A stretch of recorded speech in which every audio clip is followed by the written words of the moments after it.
প্রস্তাবে কি আছে। আমরা আমাদের প্রস্তাবগুলি এবং এই প্রস্তাব দেওয়ার কারণগুলি আপনাদেরকে ব্রিফলি জানাই। প্রথমে আমরা আর্টিকেল 2(1) নিয়ে কথা বলি, যেখানে বলা আছে ইসলাম ইজ দ্য স্টেট রিলিজিয়ন।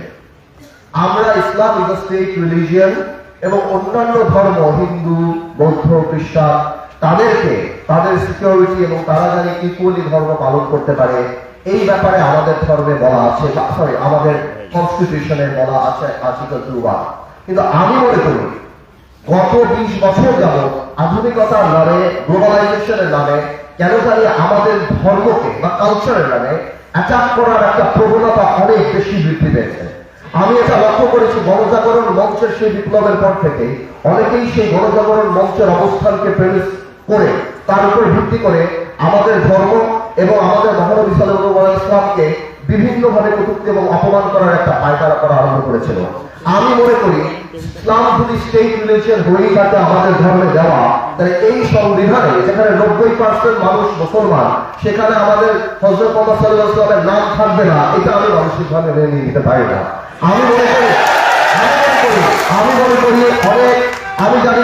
আমি জানি অন্য আইনে আছে যে ধর্মীয় অনুভূতিতে আঘাত আনলে 2 বছর কারাদণ্ড, কিন্তু অন্য আইনে আবার এও আছে যে জাতির দলক নিয়ে কথা বললে 5 বছর কিংবা 10 বছর কারাদণ্ড।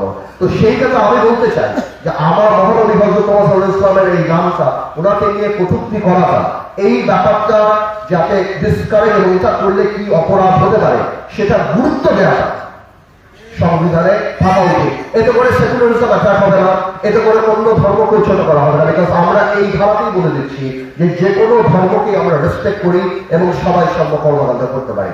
At the same time article 94 যেখানে আমাদের কোর্ট কিভাবে কনস্ট্রাকশন হবে সেগুলি বলা আছে, সেখানে আমি মনে করি মালয়েশিয়ার, ইন্দোনেশিয়ার আমলে যারা ইসলামিক ল দ্বারা পরিচালিত হতে চায়, ফ্যামিলি ম্যাটার্স এবং অন্য ম্যাটার্স, সেখানে ইসলামিক ল এর প্রভিশন থাকা উচিত।